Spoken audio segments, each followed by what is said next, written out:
Imaginez un film intitulé Karate Kid dans lequel le héros ne pratique presque jamais le karaté.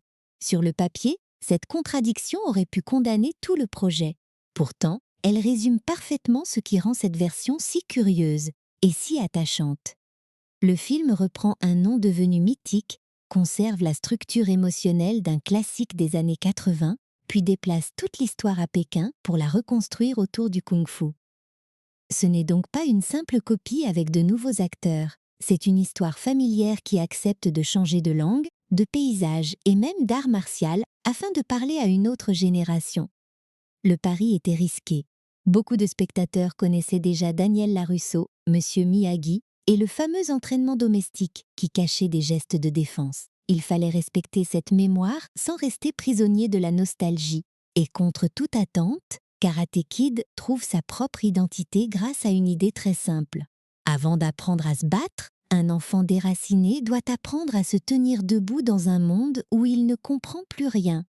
Lorsque le film arrive dans les salles en 2010, le projet suscite forcément de la méfiance. Le long-métrage original de 1984 n'était pas seulement un succès populaire.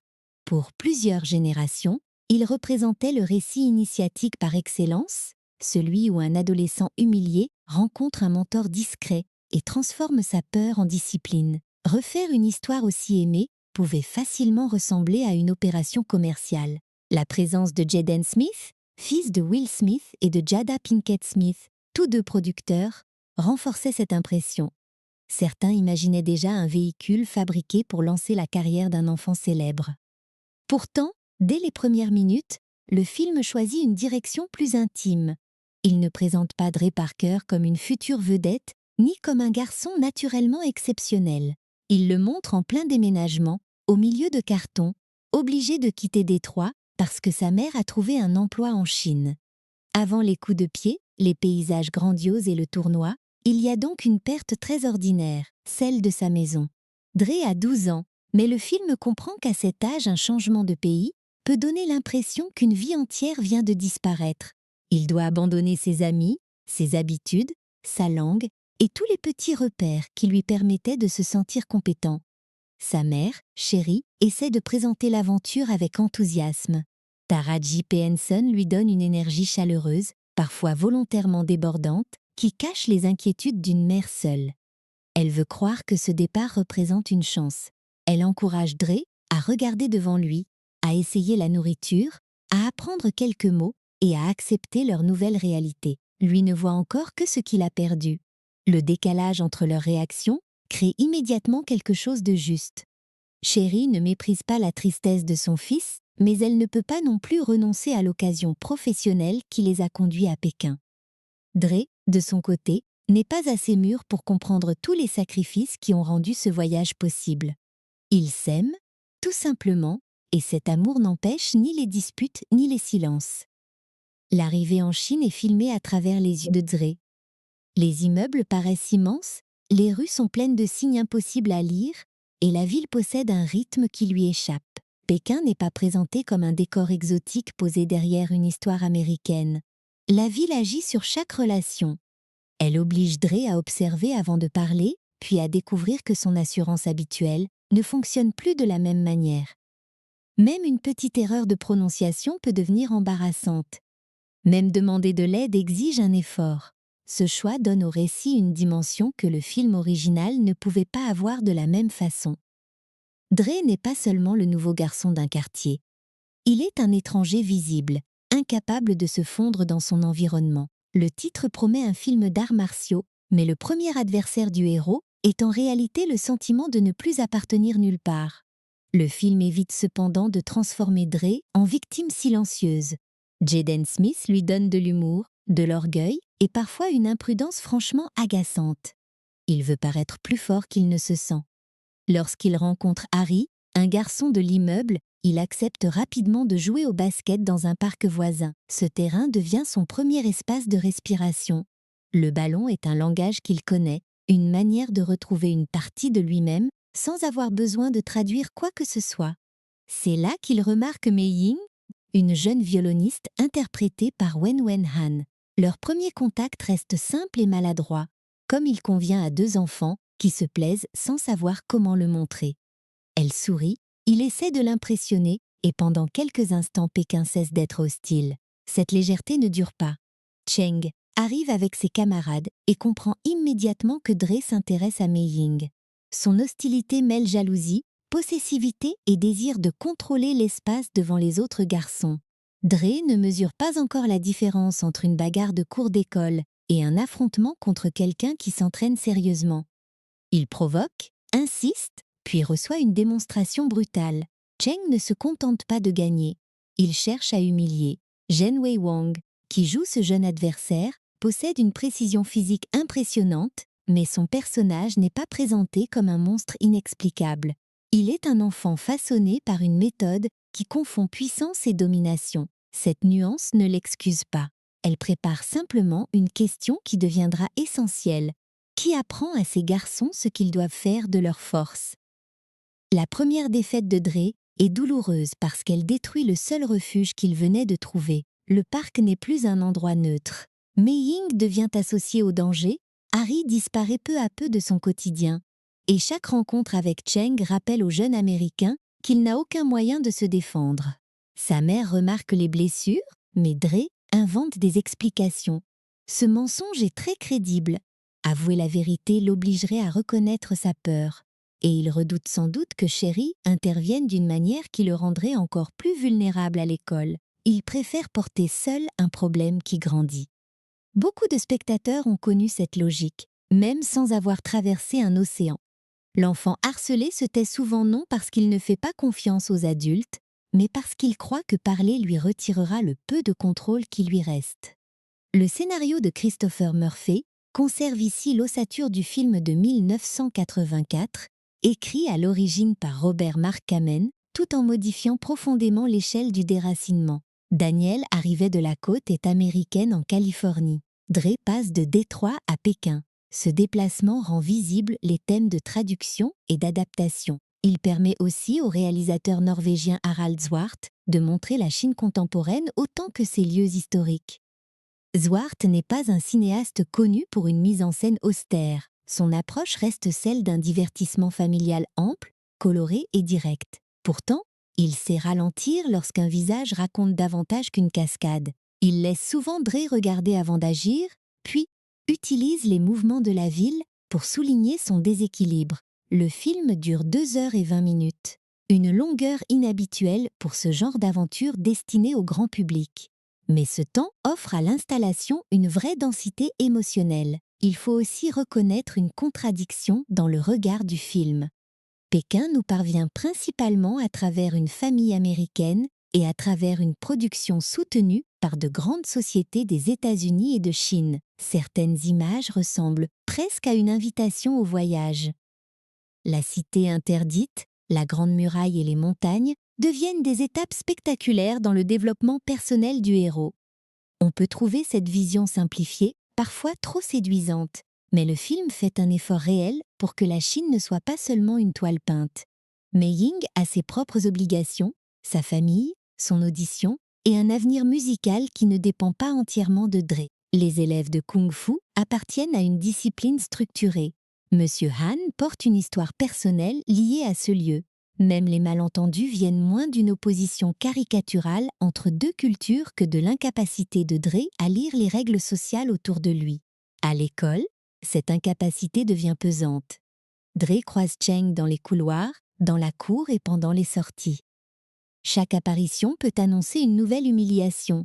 La peur change sa manière de marcher. Il surveille les groupes, évite certains chemins et calcule la distance jusqu'à un adulte. Le film montre bien cette fatigue invisible.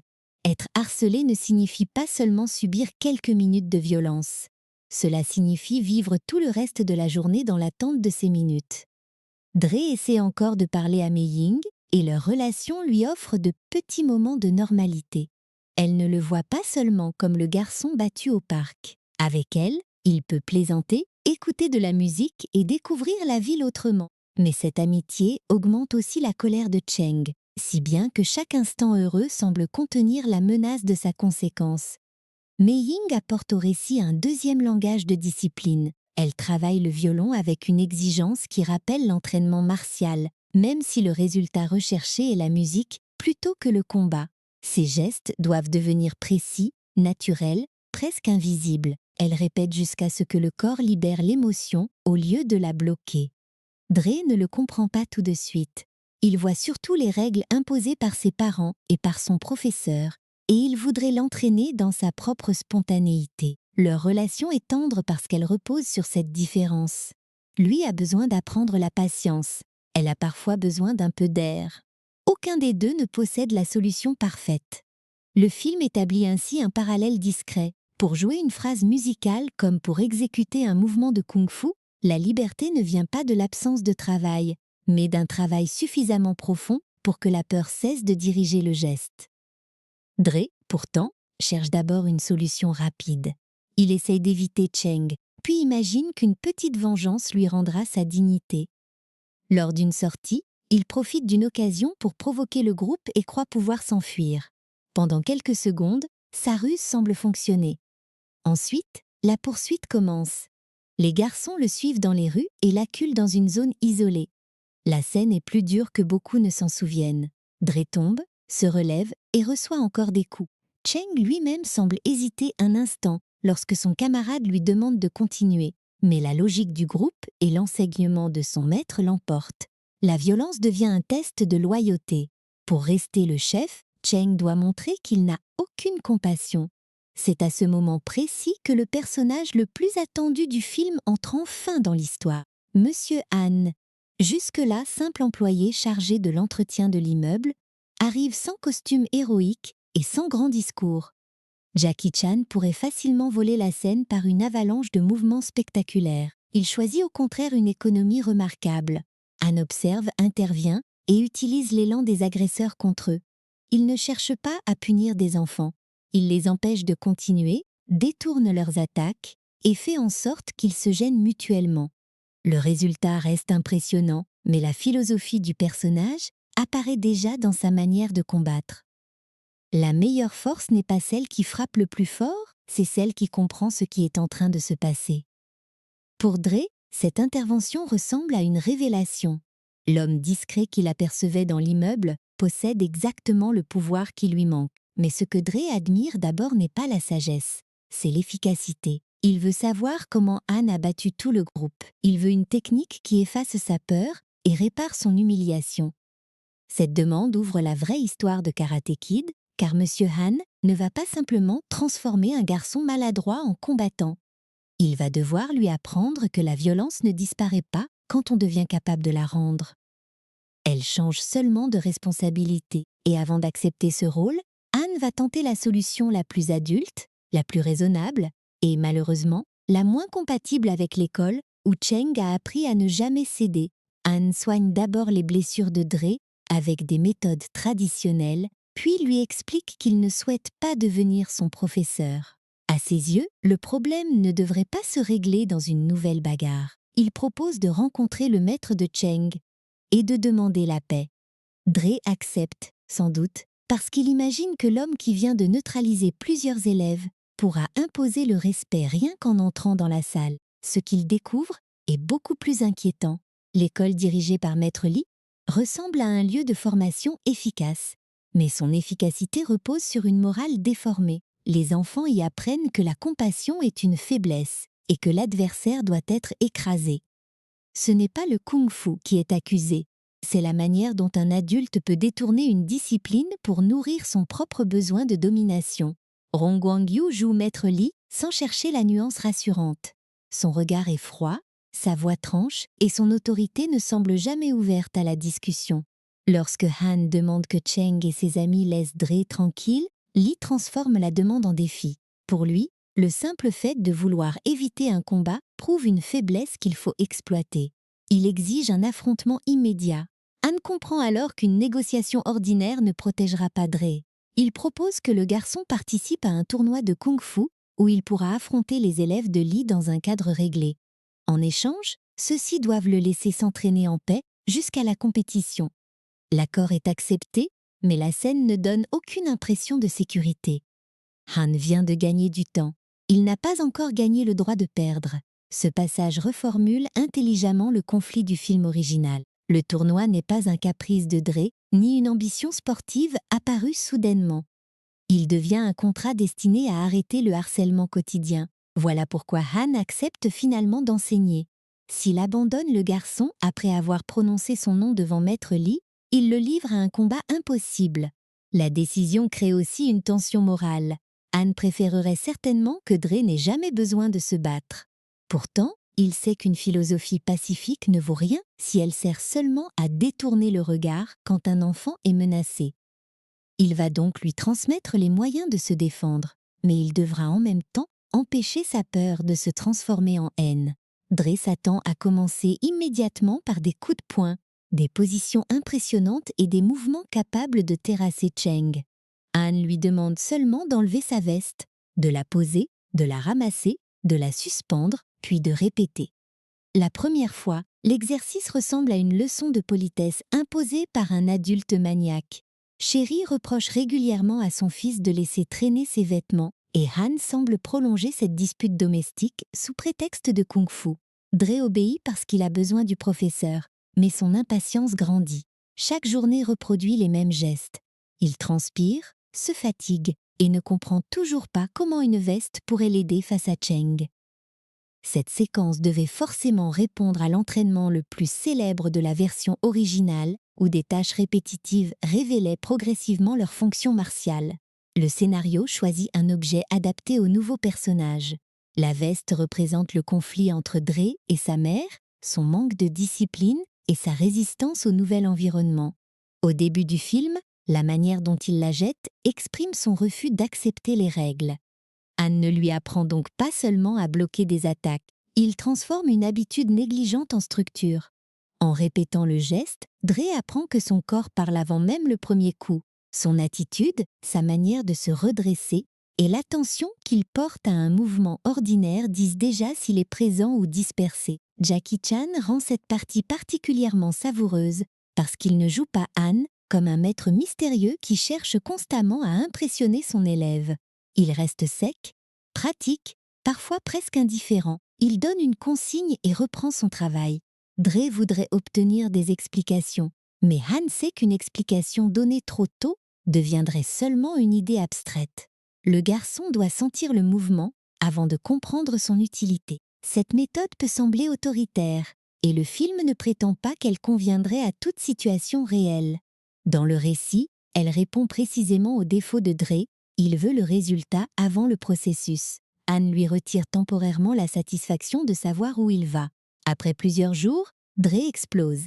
Il accuse Han de lui faire perdre son temps et décide de partir. C'est alors que le professeur transforme chaque geste de la veste en parade, en esquive ou en contre-mouvement. Le corps de Dre réagit avant que son esprit ne formule la réponse. Ses bras connaissent déjà les trajectoires. Ses jambes commencent à trouver l'équilibre. La révélation fonctionne parce qu'elle est à la fois spectaculaire et émotionnelle.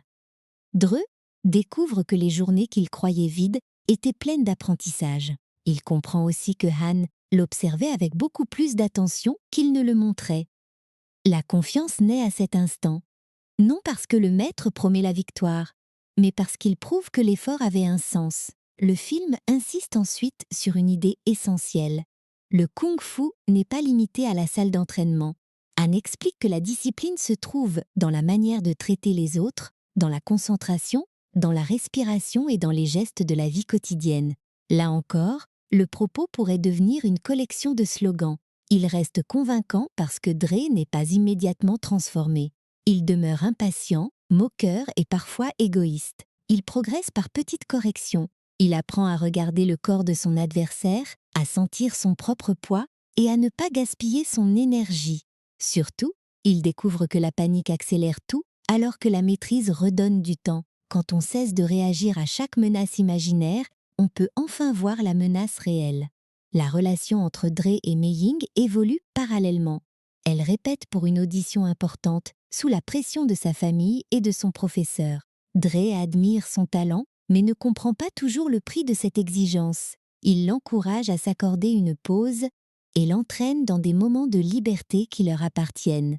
Il rit dans une salle de jeu, parcourt la ville et assiste à un spectacle d'ombre. Le film retrouve alors sa douceur. Pékin, qui paraissait d'abord immense et fermée, devient un ensemble de souvenirs personnels. La ville change parce que Dre change. Il ne lit toujours pas tous les panneaux, mais il commence à associer des lieux à des visages, des sons et des émotions. C'est ainsi qu'un espace étranger devient peu à peu une maison. Leur rapprochement n'est jamais séparé des différences culturelles et familiales. Mais Ying ne peut pas simplement ignorer les attentes placées sur elle. Son audition représente des années de travail et une possibilité concrète pour son avenir. Lorsque Dre l'encourage à s'échapper de son programme au mauvais moment, son geste part d'une affection sincère. Mais il révèle aussi son immaturité. Il pense que choisir la liberté pendant quelques heures résout tout. Pour Mei-Ying, cette liberté peut avoir un coût durable. Son père finit par considérer Dre comme une mauvaise influence et interdit leur relation. Le jeune héros découvre alors une forme de responsabilité plus difficile que l'entraînement. Reconnaître qu'une bonne intention n'efface pas les conséquences. Anne ne se contente pas de lui apprendre à frapper ou à bloquer. Il l'oblige à présenter des excuses respectueuses à la famille de Mei-Ying. Dre rédige un message en chinois et se présente sans provocation. Ce geste n'a rien de spectaculaire, mais il mesure sa progression mieux qu'un combat. Au parc, il voulait prouver sa valeur devant une fille en refusant de reculer. Maintenant, il accepte de s'incliner, d'admettre sa faute et de demander la permission. L'humilité n'est plus vécue comme une humiliation, elle devient une manière de réparer. Le père de Mei-Ying reconnaît cet effort et permet à sa fille d'assister au tournoi. Le récit montre ainsi que le courage n'a pas toujours la forme d'un affrontement. Parfois, il consiste à se présenter devant quelqu'un que l'on a déçu sans chercher d'excuses. Les séances avec Anne deviennent plus variées. Dre travaille son équilibre, sa vitesse, sa résistance et sa capacité à anticiper. Les paysages s'ouvrent. Les rues de Pékin laissent place à la Grande Muraille et aux montagnes, comme si l'entraînement élargissait son horizon intérieur. Ces images grandioses pourraient n'être que des cartes postales, mais elles expriment aussi l'échelle de ce que Dre découvre. Il arrive avec une vision très simple de la force, frapper plus vite que l'autre. Anne lui montre une tradition où le geste physique est lié à l'observation, à la patience et au contrôle de soi. Le garçon n'apprend évidemment pas toute la profondeur du kung-fu en quelques semaines. Le film reste une fiction. Il apprend cependant assez pour comprendre qu'un art martial ne se réduit pas à une collection de techniques. Au cours d'un voyage dans les montagnes, Dre observe une femme face à un cobra. Son immobilité semble commander l'animal. Le garçon imagine qu'elle le contrôle. Anne lui propose une lecture différente. Peut-être est-ce le cobra qui reproduit son mouvement. L'essentiel n'est pas de trancher scientifiquement la scène, qui appartient clairement au langage presque légendaire du film. Ce moment introduit une image que Dre conservera. La femme ne domine pas par l'agitation. Elle concentre toute son intention jusqu'à rendre le moindre mouvement décisif. Dans un récit où le héros a commencé par gesticuler pour cacher sa peur, cette immobilité représente une maîtrise presque inaccessible. Elle deviendra pourtant la source de son geste le plus célèbre. La mise en scène de l'entraînement bénéficie de la photographie de Roger Pratt et du montage de Joël Négron. Les exercices ne sont pas présentés comme une progression magique. On voit la répétition, la fatigue et les erreurs. Le corps de Jaden Smith change réellement dans sa façon d'occuper l'écran. Au début, Dre lance ses bras en espérant que l'énergie suffira. Plus tard, ses mouvements possèdent un point de départ et un point d'arrivée. Cette évolution vient aussi d'un travail concret. Pour préparer le rôle, Jaden Smith s'est entraîné pendant 3 mois à Los Angeles avec Wu Gang, coordinateur des cascades lié à l'équipe de Jackie Chan.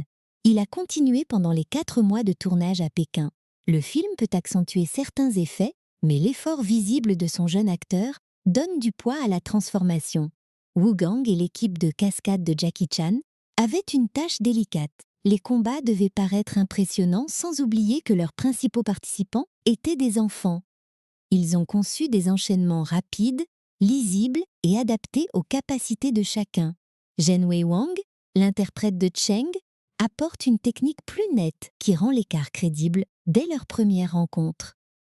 Jaden Smith doit, lui, raconter l'apprentissage dans le mouvement. Ses premières réactions sont désordonnées, puis les positions se stabilisent. Cette cohérence évite que le tournoi final ressemble à un miracle sans préparation. Dre ne devient pas soudainement supérieur à tous les élèves. Il apprend à utiliser quelques principes avec une détermination exceptionnelle. La présence de Jackie Chan donne naturellement une légitimité physique au film, mais son apport le plus précieux se trouve ailleurs. Le public mondial le connaît surtout pour son mélange de virtuosité, de danger et de comédie. Han lui offre un registre plus retenu. Il marche comme un homme qui économise non seulement ses gestes, mais aussi ses émotions. Son visage paraît fermé, son appartement semble figé, et son travail d'entretien lui permet de réparer les objets des autres, sans parler de ce qui est brisé chez lui. Dre voit d'abord un maître. Le spectateur commence à deviner un homme qui s'est retiré du monde. Cette différence prépare le renversement le plus émouvant du récit.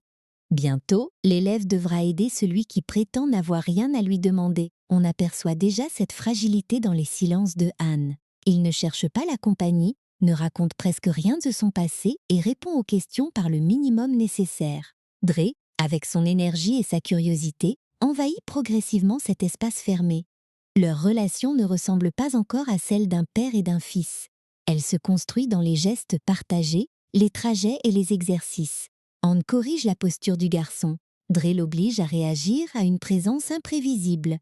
Chacun réintroduit du mouvement dans la vie de l'autre. Le mentor transmet une discipline. L'enfant, sans le savoir, rappelle au mentor qu'un avenir peut encore exister. Ce lien donne au film une profondeur que le simple récit de compétition ne pourrait jamais offrir. Cette vérité apparaît le jour où Dre retrouve Han dans un état qu'il ne lui connaissait pas.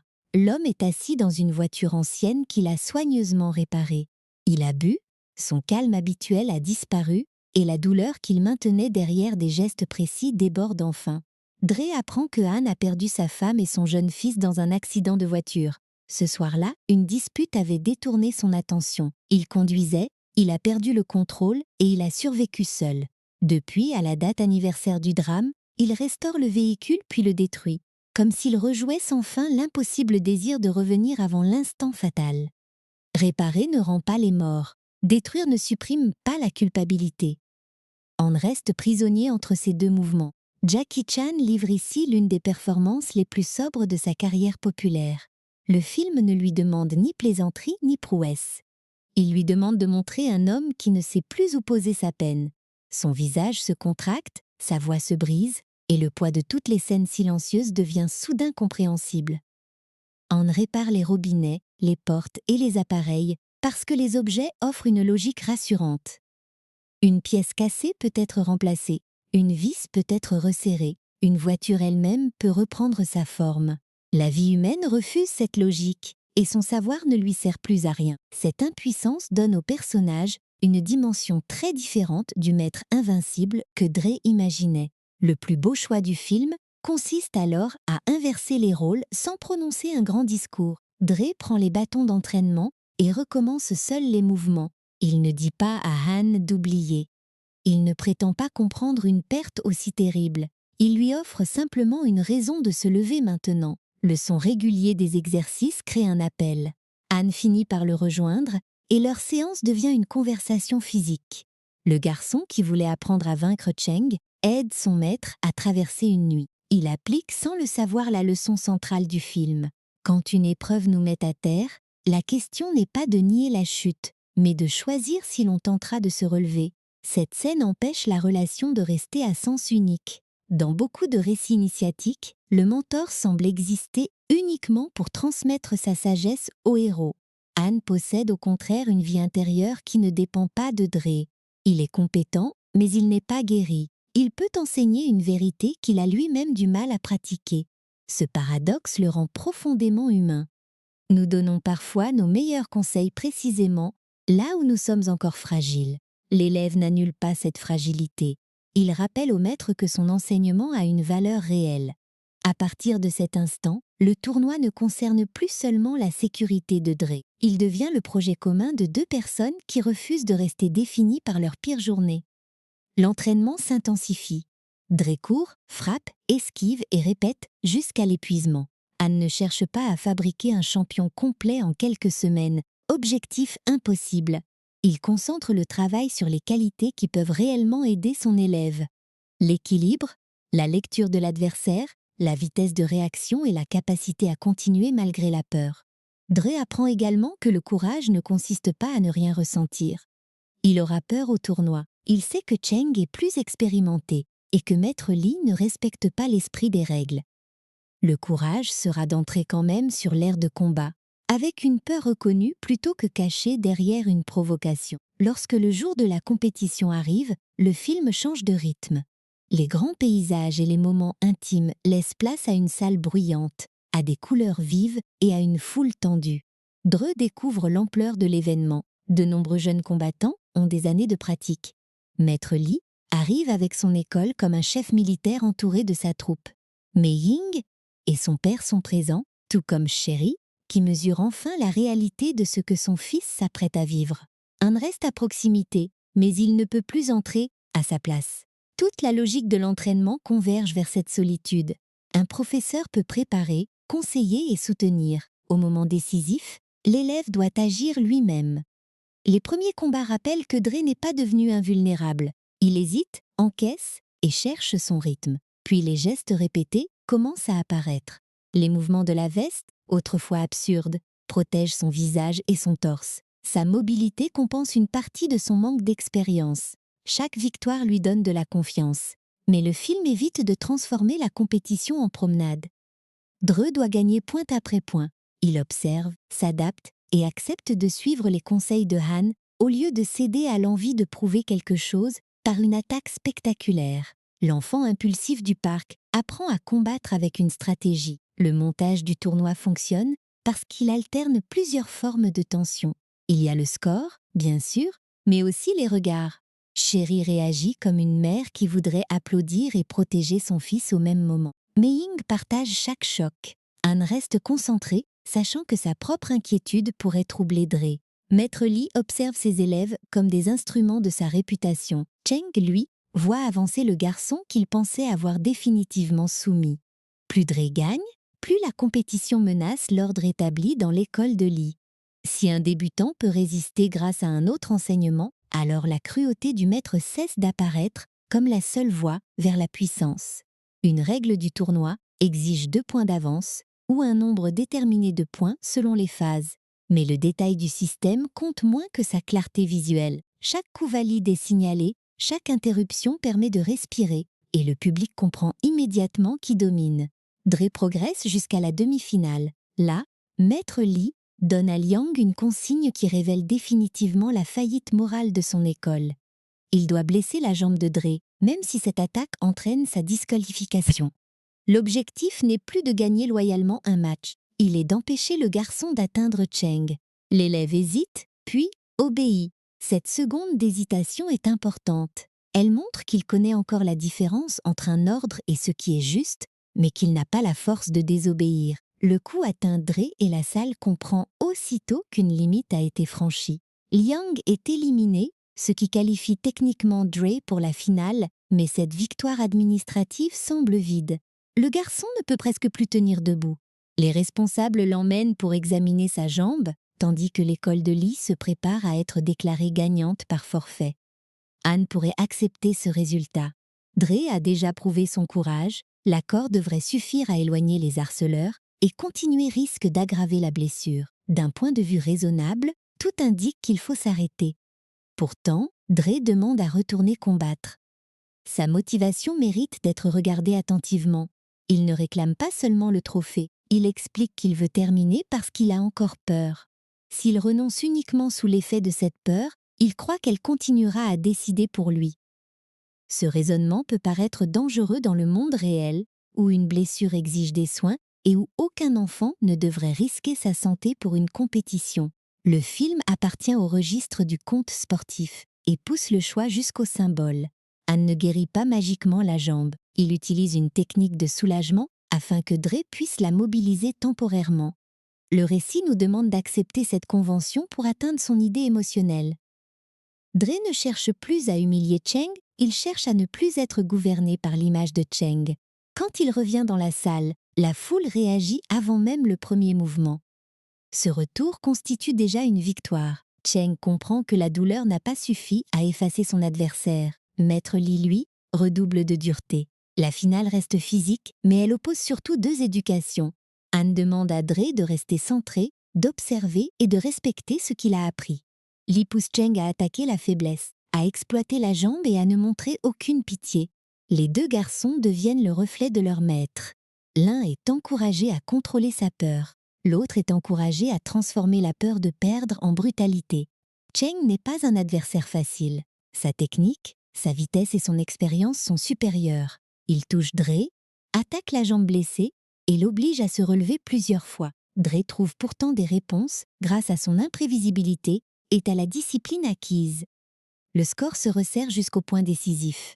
La tension fonctionne même quand on connaît la structure classique du récit. Nous savons qu'un film intitulé Karate Kid ne va probablement pas s'achever par un abandon silencieux. Mais le plaisir ne vient pas seulement de la surprise.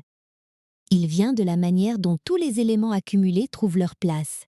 La veste, l'équilibre, la respiration, l'image du cobra, la douleur de Han et le choix de se relever. Incapable de s'appuyer normalement sur sa jambe, Dre adopte la position inspirée par la femme observée dans les montagnes.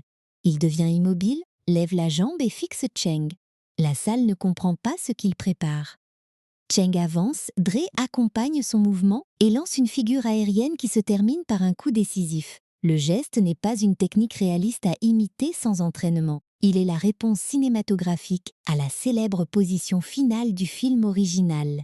Au lieu de reproduire exactement l'image de 1984, cette version transforme un souvenir de son propre voyage en solution. Dre gagne parce qu'il combine ce qu'il a vu, ce qu'il a répété et ce qu'il est devenu.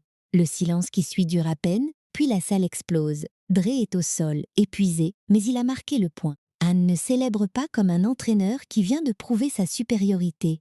Il regarde son élève avec un mélange de soulagement et de fierté. Sherry et Mei Ying partagent cette joie, mais le geste le plus important vient de Cheng. Le garçon battu remet lui-même le trophée à Dre. Il reconnaît l'adversaire qu'il refusait auparavant de considérer comme un égal. Ses camarades saluent ensuite Monsieur Han, malgré le regard de Maître Lee. Cette inclinaison collective montre que l'autorité morale vient de changer de camp. Lee peut encore posséder son école. Il n'a plus entièrement l'esprit de ses élèves. Cette résolution a parfois été critiquée pour sa rapidité. Cheng ne présente pas d'excuses détaillées et les autres enfants ne se libèrent pas soudainement d'années d'enseignement. Le film choisit un signe plutôt qu'une explication. Dans le langage des arts martiaux qu'il a construit, saluer quelqu'un signifie reconnaître sa valeur et accepter d'apprendre. Les élèves ne déclarent pas Han vainqueur d'une querelle personnelle. Ils reconnaissent une manière différente d'être fort. Le tournoi ne détruit donc pas l'adversaire.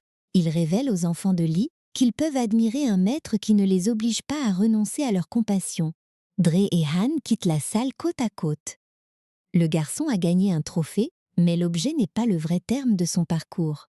Il a trouvé une place dans un pays qui lui faisait peur, réparé sa relation avec Mei Ying, appris à regarder sa mère avec davantage de maturité et construit un lien avec un homme qui avait cessé de croire en l'avenir. Han, lui, n'est pas guéri de son deuil. Le film ne commet pas l'erreur de prétendre qu'une victoire sportive efface une femme et un enfant perdus.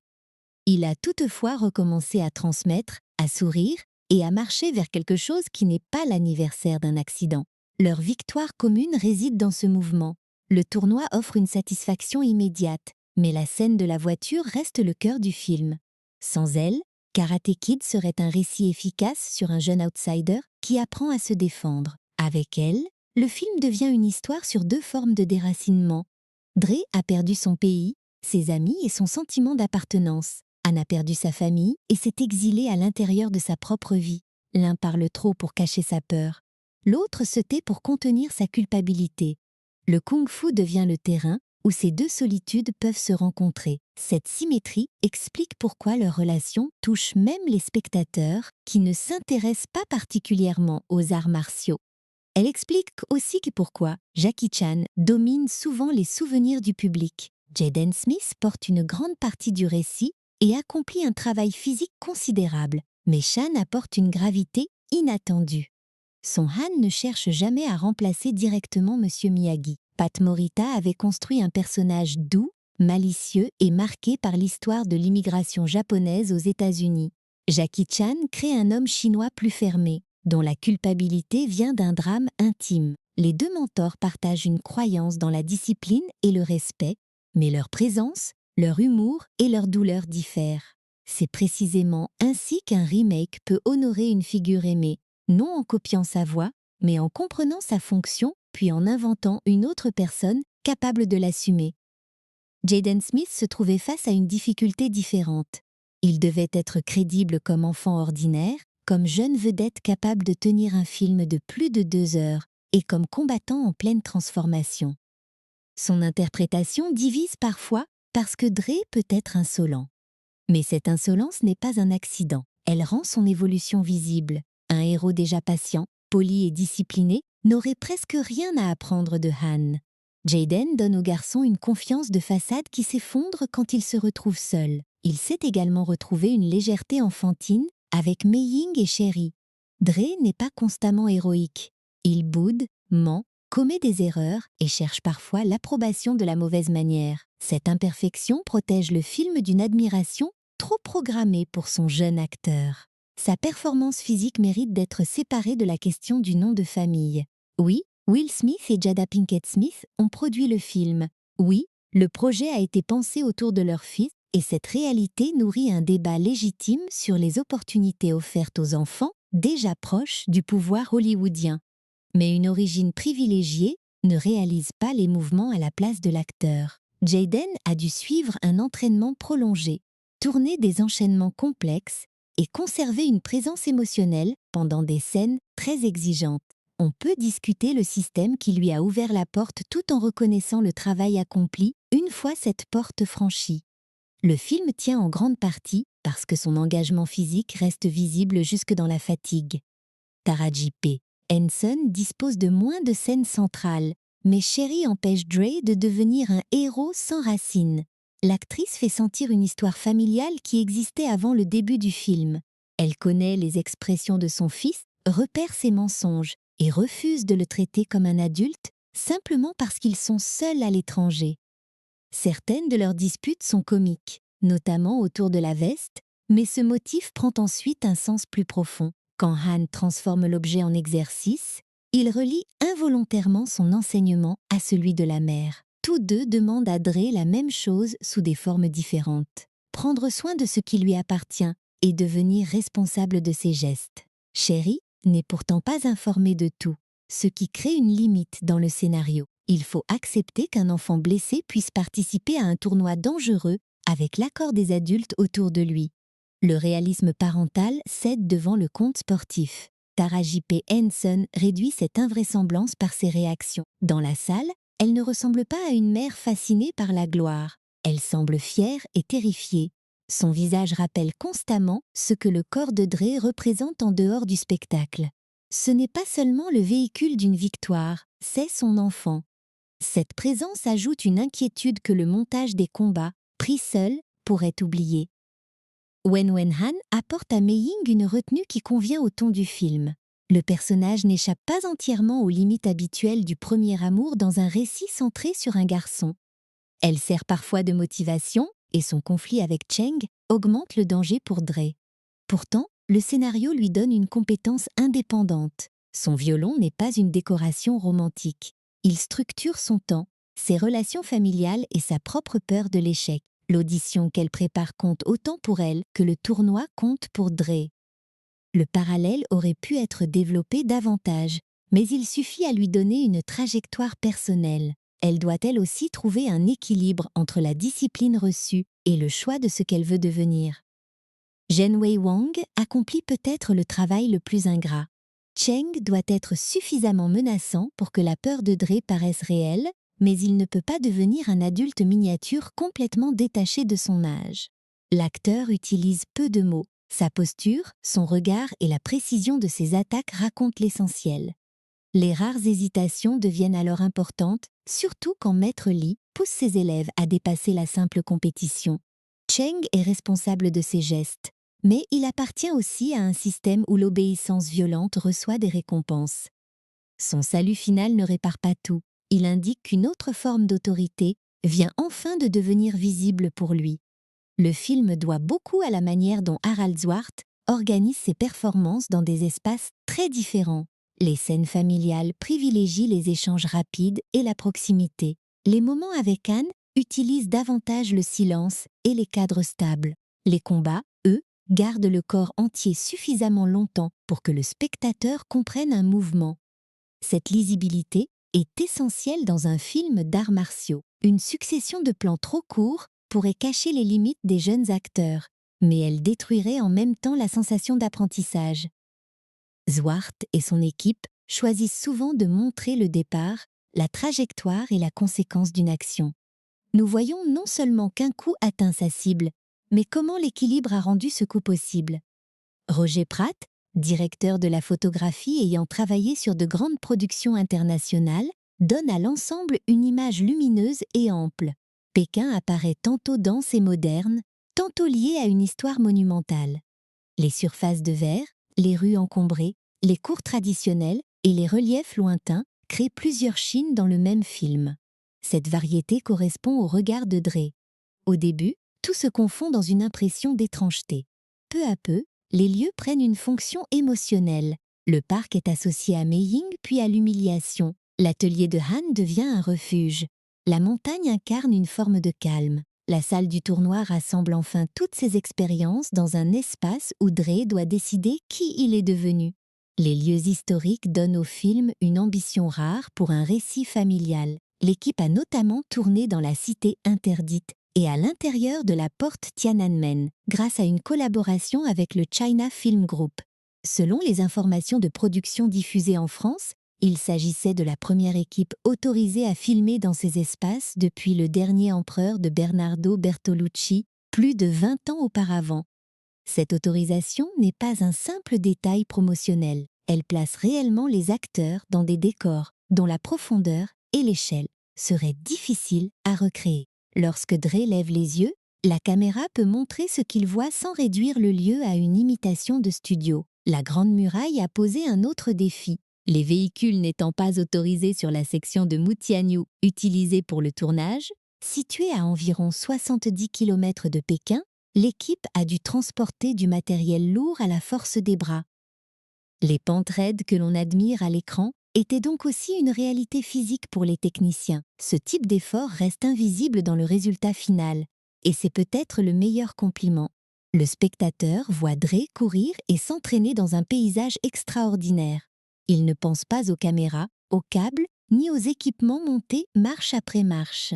Derrière l'image de sérénité se cache une logistique épuisante. Le tournage s'est déroulé principalement en Chine, avec aussi des images liées à Détroit et a duré environ 4 mois pour la partie pékinoise évoquée dans les documents de production. Réaliser un film américain de cette taille, dans des lieux parfois difficiles d'accès, exigeait une coopération étroite avec les partenaires chinois. Columbia Pictures, Overbrook Entertainment, Jerry Weintraub Productions et le China Film Group figurent parmi les sociétés impliquées. Cette organisation explique en partie la manière dont le film présente la Chine. Il est à la fois une aventure hollywoodienne, une coproduction et une vitrine internationale. Ces intérêts ne sont pas toujours invisibles, mais ils donnent aussi accès à une diversité de lieux que peu de remakes auraient osé intégrer aussi directement à leur récit. Le budget annoncé tournait autour de 40 millions de dollars pour une production comportant de nombreux extérieurs internationaux, une longue durée et des scènes d'action. Cette somme reste maîtrisée à l'échelle des grands studios. L'argent se voit surtout dans l'ampleur, plutôt que dans des effets numériques envahissants. Le film utilise les foules, les décors réels, les déplacements et le travail physique. Les combats reposent sur la chorégraphie. Même le geste final, évidemment accentué par le montage et la mise en scène, doit conserver le poids du corps. Ce choix contribue à son vieillissement plutôt favorable. Les modes visuels changent vite. Un mouvement lisible exécuté dans un espace réel garde plus facilement son impact. La production avait commencé à prendre forme lorsque la presse professionnelle a révélé le projet à la fin de l'année 2008. Le choix de déplacer l'action en Chine et de confier le mentor à Jackie Chan a orienté toute la réinvention. Jerry Weintraub, déjà producteur de la série originale, assurait un lien direct avec l'héritage. Will Smith, Jada Pinkett Smith, James Lassiter et Ken Stovitz figurait également parmi les producteurs. Le scénario a été écrit par Christopher Murphy à partir des personnages créés par Robert Mark Kamen. Cette combinaison entre un gardien de la franchise, une famille de producteurs et des partenaires chinois explique pourquoi le film semble à la fois très calculé et sincèrement investi dans son nouveau cadre. Le titre a pourtant failli changer. Puisque Dre apprend le kung-fu, Sony a envisagé un nom correspondant davantage au contenu. Jerry Weintraub a insisté pour conserver Karate Kid. Commercialement, la décision se comprend. Ce titre possédait une reconnaissance mondiale qu'une nouvelle marque aurait dû construire de zéro. Artistiquement, elle laisse une incohérence impossible à ignorer. Le film lui-même fait parfois référence à la confusion entre les arts martiaux, mais ne la résout jamais totalement. En mandarin, le titre peut se comprendre comme le rêve du kung-fu, ce qui décrit mieux l'histoire. Pour le public international, le mot karaté fonctionne moins comme une précision technique que comme le nom d'un type de récit, celui d'un jeune humilié qui rencontre un mentor et apprend à transformer sa peur. Cette confusion mérite néanmoins d'être prise au sérieux. Le karaté et le kung-fu ne sont pas interchangeables. Ils recouvrent des histoires, des traditions et des pratiques différentes. Utiliser le premier terme pour vendre une histoire consacrée au second peut renforcer l'idée vague que tous les arts martiaux asiatiques se ressemblent. Le film compense partiellement ce problème en situant clairement son entraînement en Chine et en nommant le kung-fu dans l'intrigue. Il ne prétend pas que Han enseigne le karaté. Le titre reste donc l'élément le moins précis d'une œuvre, par ailleurs très attentive à faire du changement de discipline le centre de sa nouvelle identité. Ralph Macchio, vedette des 3 premiers films, n'apparaît pas. Des informations de production indiquent qu'il n'a pas souhaité effectuer un simple passage. Cette absence était probablement salutaire. Un caméo, destiné uniquement à provoquer les applaudissements, aurait détourné l'attention de Dre et Han. La version de 2010 devait prouver qu'elle pouvait exister sans demander à Daniel LaRusso de la légitimer. 15 ans plus tard, Karate Kid. Legend choisira au contraire de réunir Jackie Chan et Ralph Macchio, reliant explicitement leurs branches de la franchise. Ce rapprochement fonctionne mieux après que les deux univers ont eu le temps de construire leur propre identité. Le réalisateur Harald Zwart venait de Norvège et avait déjà signé des divertissements familiaux et des comédies d'action. Il ne cherche pas à imposer une signature visuelle au détriment de l'histoire. Sa réalisation sert les émotions de manière claire, parfois appuyée. La différence avec un cinéaste d'arts martiaux plus radical est évidente. Les images de la Chine peuvent sembler très polies et la progression dramatique suit des repères familiers. Mais cette accessibilité fait partie du projet. Karate Kid doit parler à des enfants qui découvrent peut-être ce genre de cinéma, à des parents attachés au film original et à un public international qui n'a pas les mêmes références.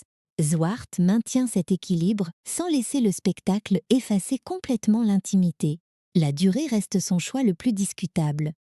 2h20 permettent de développer le déménagement, l'amitié avec Mei Ying, le deuil de Han et les différentes phases de l'entraînement. Elles donnent aussi au film une respiration épique. Pourtant, certains passages pourraient être resserrés et plusieurs critiques ont estimé que cette histoire simple portait un poids excessif. Cette réserve est compréhensible. Le film original durait nettement moins longtemps et avançait avec davantage d'économie. Mais la longueur de la nouvelle version offre une contrepartie. Pékin n'est pas traversé en quelques plans, Han ne révèle pas immédiatement sa douleur, et la relation entre le maître et l'élève a le temps de passer de la transaction à l'affection. Joël Négron, responsable du montage, doit faire tenir ensemble un drame familial, une romance enfantine, un récit de harcèlement, un voyage culturel et un film de compétition. Les transitions reposent souvent sur les répétitions de l'entraînement ou sur les déplacements dans la ville. La musique aide également à unifier ces registres. Plutôt que de donner une couleur différente à chaque sous-intrigue, le film revient à l'idée du mouvement. Dre marche, court, monte des marches, traverse des couloirs et recommence un geste. Même les moments calmes semblent orientés vers un prochain essai. Cette continuité explique pourquoi la longue durée paraît plus fluide à de nombreux spectateurs qu'elle ne le semble sur le papier. La conception artistique réunit François Séguin, Jeffrey Kong, Segon Chan et une équipe internationale. Les vêtements de Dre racontent son adaptation sans discours. Au départ, il porte ses habitudes américaines comme une armure. Le costume d'entraînement et la veste deviennent ensuite des signes d'appartenance nouvelle. Le tournoi utilise les couleurs pour rendre les écoles et les adversaires immédiatement lisibles. L'appartement de Han, encombré d'objets et dominé par la voiture, contraste avec les espaces publics lumineux. Il ressemble à une mémoire fermée. Quand Dre y entre, il ne découvre pas seulement un atelier, il pénètre dans la partie de la vie de Han que personne ne voit. Ses choix techniques restent au service d'une histoire très ancienne. Un jeune personnage rencontre un adulte qui lui transmet un savoir, puis découvre que ce savoir contient une manière de vivre. On retrouve cette structure dans les mythes, les films de sport et les récits d'apprentissage du monde entier. Karate Kid n'invente pas le modèle, sa force vient de la précision avec laquelle il associe chaque leçon à une faiblesse concrète de Dre.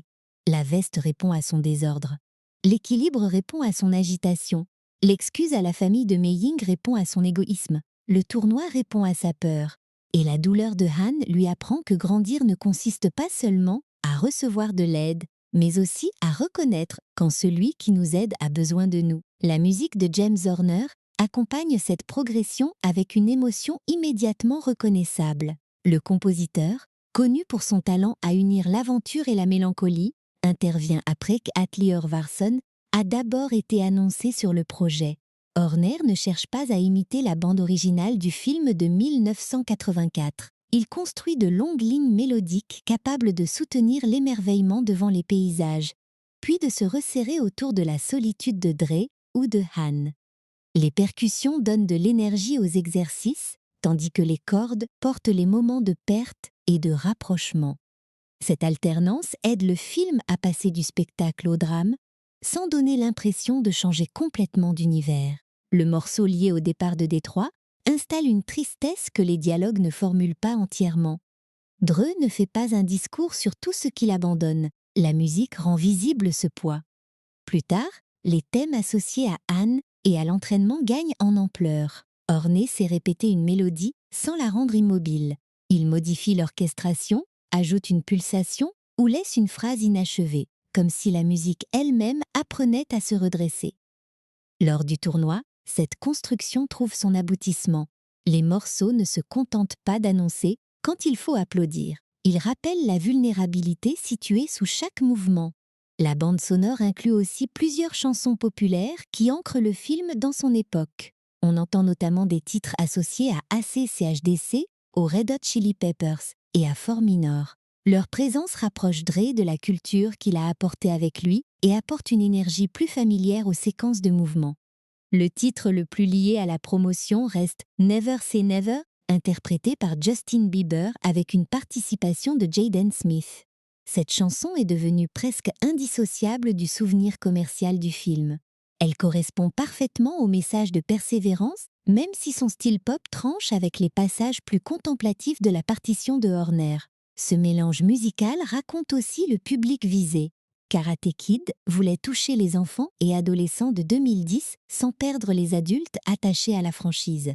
La collaboration entre Jaden Smith et Justin Bieber parlait directement à la culture populaire du moment. James Horner apportait une gravité classique, tandis que les chansons de rock et de rap maintenaient une énergie contemporaine. Le résultat peut parfois sembler très marqué par son année de sortie, mais cette empreinte fait aujourd'hui partie de son charme. Un film familial n'a pas besoin de feindre l'intemporalité. Il peut devenir un souvenir précisément parce qu'il capture les sons, les vêtements et les visages d'une période. Lorsque le film sort aux États-Unis en juin 2010, puis en France au mois d'août, son accueil critique est plus favorable que la méfiance initiale ne le laissait prévoir. Les avis ne sont pas unanimes. Certains reprochent une durée excessive, une structure trop fidèle à l'original et une vision de la Chine parfois proche de la brochure touristique. D'autres saluent l'alchimie entre Jaden Smith et Jackie Chan, la qualité des combats et la capacité du remake à préserver le cœur de l'histoire. Cette division est logique. Ceux qui attendaient une rupture radicale pouvaient trouver le récit trop prévisible. Ceux qui voulaient une copie nostalgique pouvaient être déroutés par le déplacement culturel et par le kung-fu. Sur Rotten Tomatoes, le film affiche aujourd'hui environ 2/3 d'avis critiques favorables, avec un score de 67% fondé sur un peu plus de 200 critiques. Le consensus du site souligne une mise à jour étonnamment satisfaisante, même si elle n'atteint pas la puissance de la version de 1984. Le score du public se situe au même niveau. Cette égalité est intéressante. Elle suggère un film qui ne crée ni rejet massif ni admiration critique absolue, mais qui convainc durablement une large partie de ceux qui le découvrent. Ce n'est pas un triomphe d'estime. C'est une œuvre populaire solide, défendue pour son efficacité émotionnelle. Metacritic lui attribue une moyenne de 60 et 1 sur 100 à partir de 37 critiques, résultat classé dans la zone généralement favorable. La distribution des avis montre surtout des textes positifs ou partagés, avec très peu de rejets complets. Plusieurs critiques ont reconnu que le film améliorait certains clichés ou les rendait agréables pour une nouvelle génération. D'autres ont estimé qu'il ne disait rien de véritablement nouveau. Ces deux lectures peuvent être vraies en même temps. Karate Kid suit une route connue, mais le changement de pays, la performance plus grave de Jackie Chan et l'âge de Dre transforment la sensation du voyage. En France, Allociné recense une moyenne de presse de 3,1 sur 5 à partir de 7 critiques, tandis que les spectateurs lui accordent environ 3,4 sur 5 sur plusieurs milliers de notes. L'écart reste modeste, mais il indique une réception publique légèrement plus chaleureuse. Les critiques françaises ont notamment salué la sobriété de Jackie Chan et l'énergie de Jaden Smith, tout en relevant les limites habituelles du remake. Le public, lui, semble avoir davantage accepté le film comme aventure familiale autonome. Pour beaucoup de jeunes spectateurs francophones, cette version n'était pas une réécriture sacrilège. Elle était leur première rencontre avec Karate Kid. Cette différence de génération compte énormément. Un adulte ayant découvert Ralph Macchio et Pat Morita dans les années 80 compare chaque choix à un souvenir personnel. Un enfant de 2010 entre directement à Pékin avec Dre. Pour lui, l'exercice de la veste n'est pas une variation sur une scène connue, c'est la scène fondatrice. Jackie Chan n'est pas le remplaçant de Monsieur Miyagi, il est Monsieur Han. Les débats sur la fidélité existent surtout chez ceux qui possèdent déjà un original intérieur. Le succès du remake vient de sa capacité à fonctionner même lorsque cette comparaison n'existe pas. Les chiffres confirment cette adhésion. Avec un budget d'environ 40 millions de dollars, le film a rapporté plus de 359 millions dans le monde. Environ 176 millions et demi provenaient des États-Unis et du Canada, le reste des marchés internationaux. Il s'agit du plus grand succès commercial de la franchise au cinéma en valeur brute.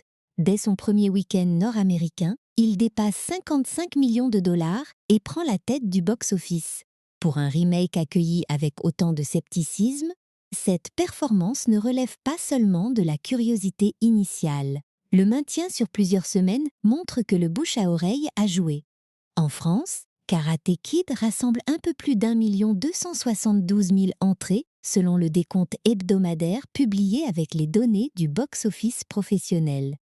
Plus d'un demi-million de spectateurs se déplacent dès la première semaine. Le film dépasse ensuite le million au début du mois de septembre et poursuit sa carrière pendant plusieurs semaines. Il n'atteint pas partout le statut culturel du premier volet, mais ses résultats prouvent qu'un public européen important était prêt à suivre cette nouvelle équipe. La sortie estivale, le caractère familial et la notoriété de Jackie Chan ont certainement aidé. La satisfaction du public a fait le reste. Le rapport entre budget et recettes explique pourquoi une suite a rapidement été envisagée. Pourtant, le prolongement direct avec Jaden Smith a connu un développement long et incertain, sans aboutir sous la forme attendue pendant les années suivantes. La franchise a pris une autre route avec la série Cobra Kai, centrée sur les personnages de 1984, puis avec Karate Kid, Legend, sorti en 2025. Ce dernier film réunit Monsieur Han et Daniel LaRusso, confirmant que la branche de 2010 n'était plus considérée comme un remake isolé placé hors du reste de l'univers. Elle devenait une partie d'un ensemble plus large. Cette intégration tardive change légèrement le regard sur le film. En 2010, le remplacement de Daniel par Dre et de Miyagi par Han pouvait donner l'impression qu'une nouvelle version effaçait l'ancienne. 15 ans plus tard, les deux traditions peuvent coexister. Le karaté d'Okinawa transmis par Miyagi et le kung-fu enseigné par Han ne sont plus des solutions concurrentes pour la même marque. Ils deviennent deux chemins qui partagent une philosophie de discipline, de mentorat et de maîtrise de soi. Le titre, toujours techniquement maladroit pour l'histoire de Dre, fonctionne alors comme le nom d'une famille de récits plutôt que comme celui d'une seule pratique. Le film n'a pas accumulé les grandes récompenses. Allociné répertorie notamment une nomination de Jaden Smith aux MTV Movie Awards de 2011 dans une catégorie consacrée à la présence physique et spectaculaire. Karate Kid n'était pas conçu comme un prétendant aux prix les plus prestigieux, mais comme un divertissement populaire porté par une performance jeune et très physique. Son véritable trophée reste sa longévité. Des années après sa sortie, les scènes de la veste, de la voiture et du combat final continuent de circuler, d'être commentées et de provoquer des souvenirs. Le succès international dit également quelque chose de l'évolution d'Hollywood au début des années 2010. Les studios regardaient de plus en plus vers le marché chinois, non seulement comme territoire de distribution, mais comme partenaire de production et comme source de décors, de talent et d'histoire. Karate Kid arrive à un moment où cette collaboration devient stratégiquement importante. Le film évite la science-fiction ou le spectacle militaire et choisit un récit familial pour construire ce pont. Son approche reste commerciale bien sûr, mais elle offre à de nombreux jeunes spectateurs occidentaux une première image populaire de Pékin, du kung-fu et de certains lieux historiques chinois. Cette première image ne doit pas être confondue avec une connaissance complète. La Chine du film est sélectionnée, organisée et embellie pour servir le parcours de Dre. Les réalités sociales, les différences régionales et la complexité de la vie pékinoise restent largement hors champ. Les lieux historiques sont associés à l'émerveillement, tandis que la modernité urbaine fournit les espaces du quotidien. Le film montre suffisamment de détails pour créer une sensation de présence, mais pas assez pour devenir un portrait documentaire. C'est une porte d'entrée, pas une leçon définitive. Son intérêt culturel augmente lorsque le spectateur comprend cette limite et poursuit sa curiosité au-delà du récit. La représentation de la violence scolaire appelle la même prudence. Le harcèlement de Dre est traité avec sérieux, mais la solution par le tournoi appartient à la fiction. Dans la vie, un enfant menacé a besoin d'adultes responsables, de protection et d'institutions capables d'intervenir. Apprendre un art martial peut développer la confiance et la maîtrise, mais ne devrait pas remplacer cette protection. Le film transforme un problème social en duel symbolique parce que le genre sportif exige une confrontation visible. Sa valeur se trouve moins dans la méthode pratique proposée que dans l'émotion reconnue. La peur quotidienne, la honte de demander de l'aide et le désir de retrouver une capacité d'agir. Il faut également examiner le comportement de Maître Lee. Son école repose sur une discipline réelle, mais elle détruit l'éthique qui devrait orienter cette discipline. Le film oppose donc deux pédagogies. Lee utilise la peur pour produire l'obéissance. Han utilise la répétition pour construire l'autonomie. Le premier veut que ses élèves exécutent un ordre même lorsqu'ils savent qu'il est injuste. Le second veut que Dre puisse prendre une décision juste quand il sera seul. Cette opposition dépasse les arts martiaux. On la retrouve dans l'éducation, le sport et le travail. Un bon professeur ne se mesure pas uniquement à la performance obtenue sous son regard, mais à la qualité des choix que l'élève fera lorsqu'il ne pourra plus demander la permission. Le salut final des élèves de Lee résume cette idée. Ils ne quittent pas nécessairement leur école dans la seconde. Ils montrent qu'une fissure vient d'apparaître dans l'autorité du maître. Han n'a jamais exigé leur admiration. Il a démontré une autre relation possible entre compétence et bonté. Dre, de son côté, ne gagne pas en copiant la cruauté qu'il a subie. Il ne frappe pas Cheng après la fin, ne l'humilie pas devant la foule et ne transforme pas le trophée en revanche personnelle. Sa victoire devient crédible moralement parce qu'elle arrête la chaîne plutôt que de la retourner. C'est ici que Karate Kid dépasse le plaisir mécanique du film d'Outsider. L'histoire ne dit pas seulement qu'un enfant faible peut devenir fort, elle demande ce que cette force fera de lui. Dre commence par rêver d'une puissance qui obligerait les autres à le respecter. Han l'amène vers une puissance qui lui permet de se respecter sans détruire l'autre. Cette différence semble simple, mais elle porte tout le récit. La peur de Cheng n'est vaincue ni par un discours, ni par le trophée seul.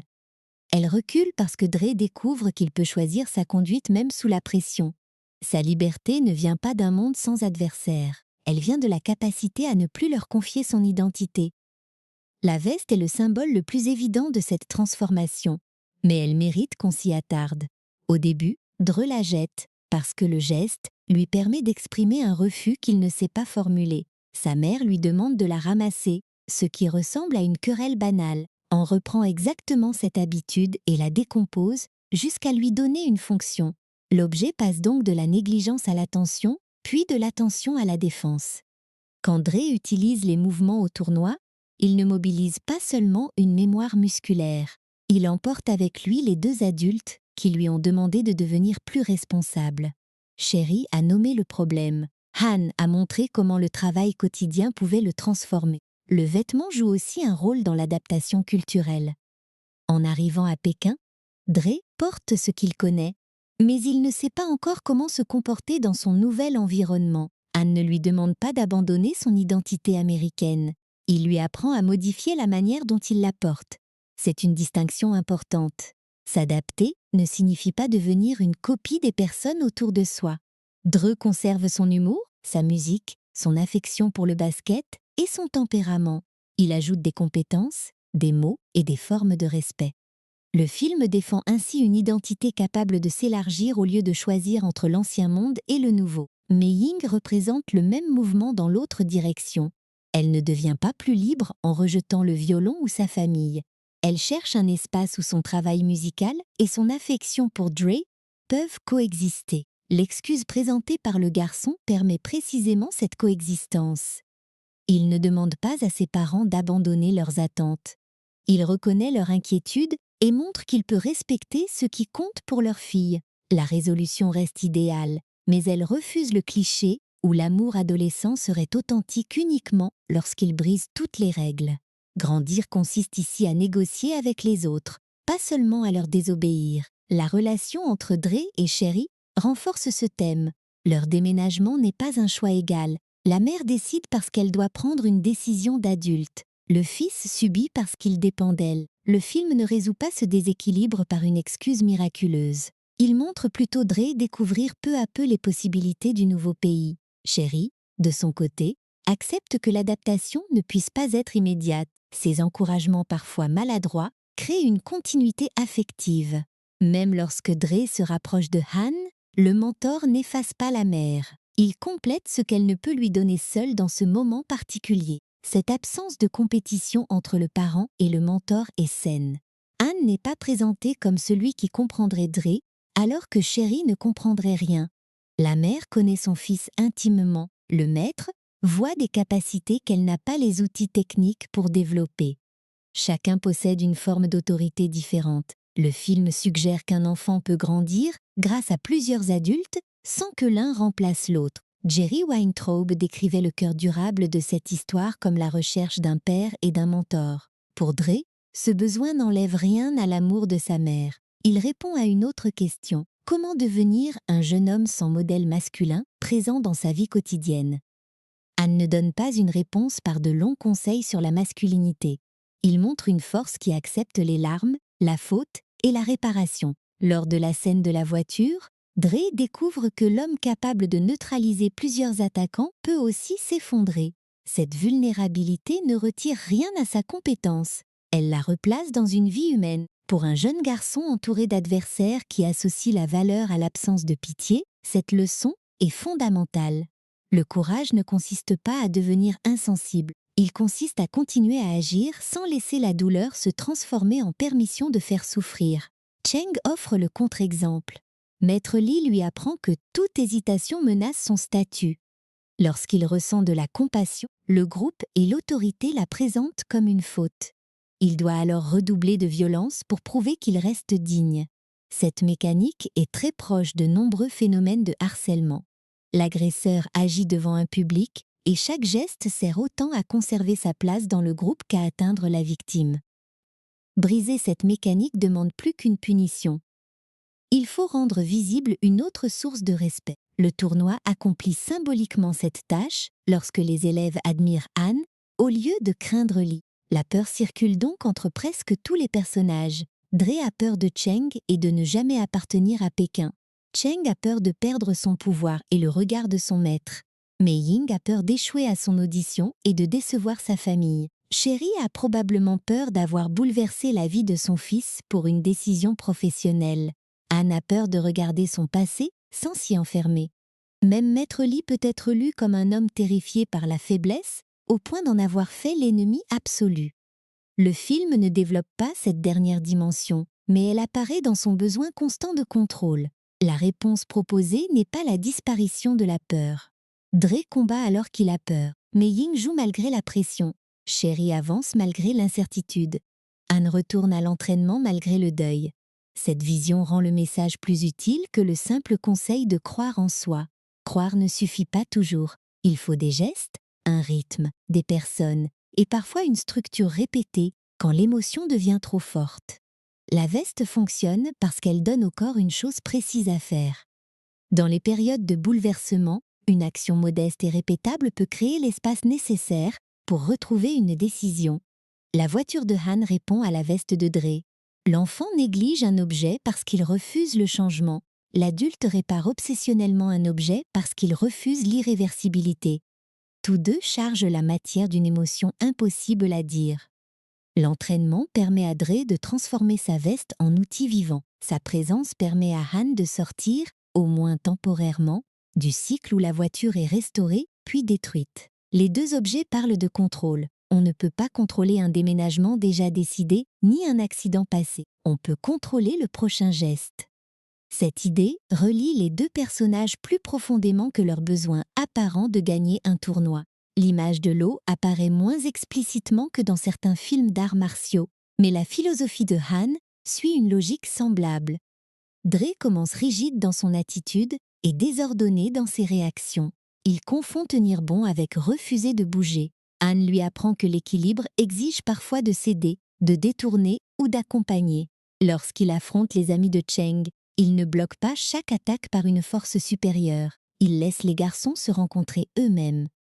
Cette stratégie devient une leçon morale. Répondre à une agression n'oblige pas à adopter la forme de l'agresseur. Le film aurait pu approfondir davantage la tradition martiale qu'il présente. Le kung-fu y reste largement filtré par les besoins d'un récit hollywoodien. Les écoles, les formes et les philosophies précises sont simplifiées.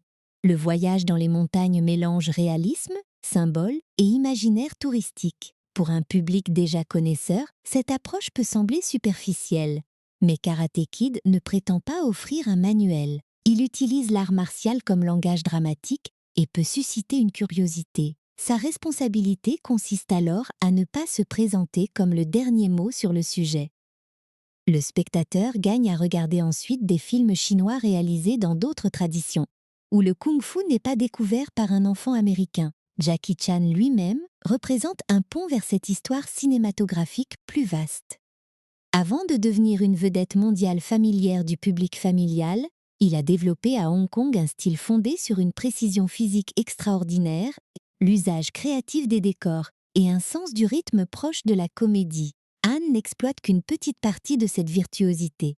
Le choix est volontaire. Si le personnage exécutait constamment des cascades impossibles, l'histoire de Dre disparaîtrait derrière la légende de l'acteur. La scène de l'allée donne au public ce qu'il attend, puis Chan réduit sa puissance visible, afin de laisser apparaître la fatigue, le deuil et la patience.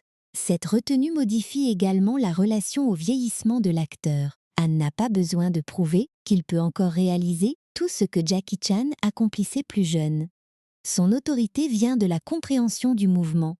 Il voit avant les autres, place un objet au bon endroit et utilise le minimum nécessaire. Cette économie correspond à une maturité martiale et cinématographique. Le film ne cache pas l'âge, il en fait un avantage. Dre possède l'énergie, Han possède le temps. L'enseignement consiste à unir les deux. Jaden Smith, à l'inverse, incarne un corps en devenir. Ses proportions, sa vitesse et sa souplesse donnent au combat une qualité différente de celle d'un adulte. Le film joue parfois avec cette petite taille face à l'ampleur des décors et à l'assurance des élèves chinois. Chaque victoire paraît alors plus grande, mais aussi plus fragile. Le danger de cette mise en scène est de rendre la violence entre enfants trop intense pour certains spectateurs. La classification familiale américaine recommandait un accompagnement parental, tandis qu'en France, le film était accessible à tous et souvent conseillé à partir d'un certain âge.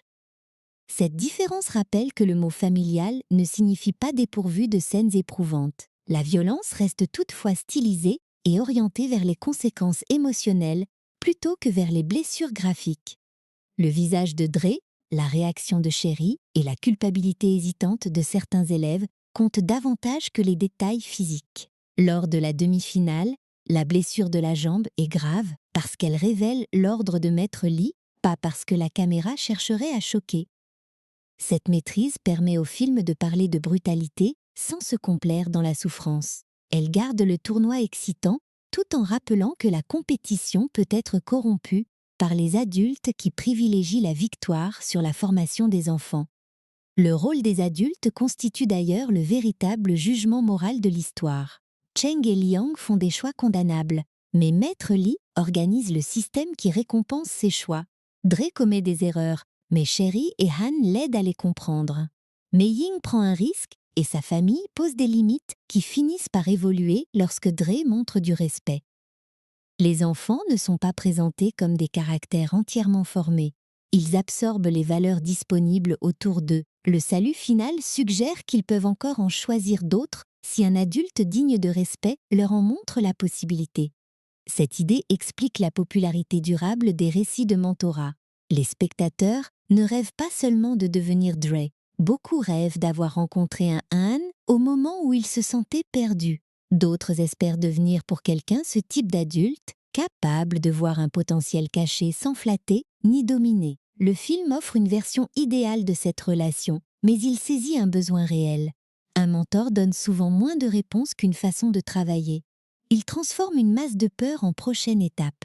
En ce sens, la consigne autour de la veste est plus mémorable qu'un grand discours, car elle peut être répétée avant d'être comprise.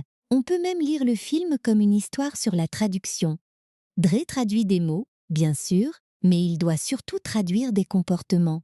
Le sourire de Mei Ying, le silence de Han, l'agressivité de Cheng et les attentes de sa mère ne signifient pas toujours ce qu'il croit. Han traduit les gestes de la veste en défense. La musique traduit la perte en mélodie. Le tournoi traduit un conflit social en règles visibles. Et le remake lui-même traduit une histoire américaine des années 80 vers une coproduction américano-chinoise du début du siècle suivant. Toute traduction perd quelque chose, mais elle peut aussi révéler une qualité que l'original ne contenait pas sous cette forme. Ce que la nouvelle version perd, c'est une partie de la simplicité et du contexte historique propre à Daniel et Miyagi. Ce qu'elle gagne, c'est l'expérience radicale du déplacement, la rencontre entre deux industries cinématographiques et un mentor interprété par une icône du cinéma d'action asiatique. Comparer les films comme s'il fallait élire un vainqueur unique réduit leur intérêt. Le premier a inventé la grammaire émotionnelle de la franchise. Le second montre que cette grammaire peut voyager. Ils n'occupent pas la même place dans l'histoire du cinéma populaire, mais ils peuvent toucher des générations différentes sans s'annuler. Le mot remake donne parfois l'impression d'une répétition paresseuse. Karate Kid rappelle qu'une reprise peut devenir un test culturel. Quels éléments peuvent changer sans que l'histoire perde son identité? Ici, les noms changent, le pays change, l'âge du héros change, l'art martial change et le ton du mentor change. Ce qui reste, c'est une relation, une méthode d'entraînement cachée dans le quotidien, un adversaire formé par un maître cruel et une compétition où l'élève doit choisir ce qu'il fera de sa peur. Cette structure suffit à rendre le récit reconnaissable. Les différences suffisent à lui donner une mémoire propre. La faiblesse du remake apparaît quand il reproduit un passage sans lui offrir une nouvelle nécessité. Sa réussite apparaît quand il adapte la fonction à la vie de Dre. L'exercice de la veste est le meilleur exemple de cette réussite. La longueur excessive et certains repères de tournois très familiers montrent la limite inverse. Le film avance parfois sur des rails dont le spectateur voit déjà la destination. Pourtant, Un voyage prévisible peut rester émouvant lorsque les compagnons nous intéressent. Nous ne regardons pas seulement pour savoir si Dre gagnera, nous regardons pour voir ce que Anne retrouvera en l'aidant. Le film traite aussi l'amitié comme un apprentissage de la confiance. Harry abandonne rapidement Dre face à la popularité de Cheng, expérience douloureuse mais réaliste. Mais Ying, elle, ne promet pas de résoudre le conflit. Elle choisit de rester proche malgré les conséquences possibles. Dre doit apprendre à ne pas transformer cette affection en possession. Son premier instinct consiste à agir pour impressionner ou protéger, sans demander ce que Mei Ying souhaite. L'excuse à sa famille marque une étape décisive. Il reconnaît qu'aimer quelqu'un n'autorise pas à décider à sa place. Le scénario aurait pu développer davantage cette relation, mais ce qui existe suffit à relier l'évolution romantique à l'évolution martiale. Le corps de Dre devient donc une archive. Ses épaules gardent les tensions du déménagement. Ses bras gardent la mémoire des gestes répétés. Sa jambe blessée rappelle le prix d'une compétition contaminée par la cruauté. Au dernier combat, le corps ne devient pas miraculeusement neuf. Dre trouve une manière limitée, risquée et symbolique de l'utiliser encore. Cette idée donne du relief au geste final. Il ne gagne pas parce qu'il serait devenu un surhomme.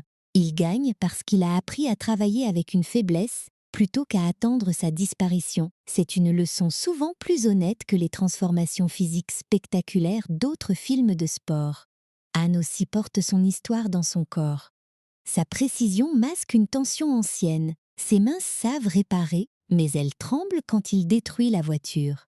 Son combat contre les élèves de Lee paraît facile parce que son corps possède des décennies de mémoire. Sa vraie épreuve est de rester présent après la victoire, de ne pas retourner dans le silence qui suivait l'accident. Lorsque Dre le pousse à reprendre l'entraînement, l'enfant ne ressuscite personne. Il rend simplement possible le prochain jour. La mise en scène comprend la différence entre guérir et continuer. Cette nuance protège la scène du deuil contre une résolution trop sucrée. Le film aurait pu utiliser la mort de la famille de Anne comme un simple outil pour le rendre sympathique. Il lui donne plutôt un comportement contradictoire.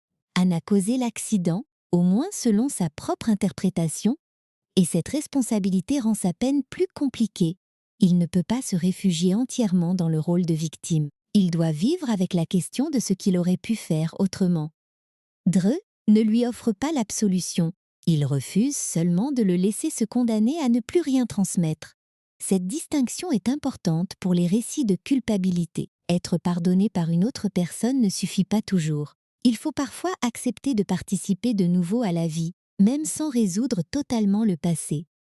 La relation entre Han et Maître Lee propose deux réponses opposées à la culpabilité. Lee semble craindre qu'une faiblesse visible détruise son autorité, alors il l'écrase chez les autres. Han connaît la faiblesse et essaie de la traverser sans la transmettre. L'un produit des élèves qui cherchent à éviter la honte par la domination. L'autre aide Dre à supporter la honte sans la retourner contre quelqu'un. Leur confrontation n'est pas seulement un duel entre écoles, c'est une question sur ce que les adultes font de leurs blessures quand ils ont la responsabilité de former des enfants. Le tournoi arrive à cette question par le spectacle. Une foule regarde des mineurs combattre. Les adultes fixent les règles, organisent les catégories et valident les coups. Tant que la compétition reste loyale, cette structure donne un cadre à l'effort. Lorsque Lee ordonne de casser une jambe, le même cadre devient un écran qui masque la violence. Le film rappelle alors que les institutions ne sont pas automatiquement morales parce qu'elles ont des règles. Tout dépend des valeurs que les responsables choisissent de protéger. Han utilise le tournoi pour arrêter le harcèlement. Lee l'utilise pour renforcer sa réputation. Les deux hommes entrent dans le même espace avec des intentions radicalement différentes. La réaction des élèves après la finale semble rapide, mais elle fonctionne comme une image de transmission. Ils sont jeunes, donc encore capables de changer de modèle.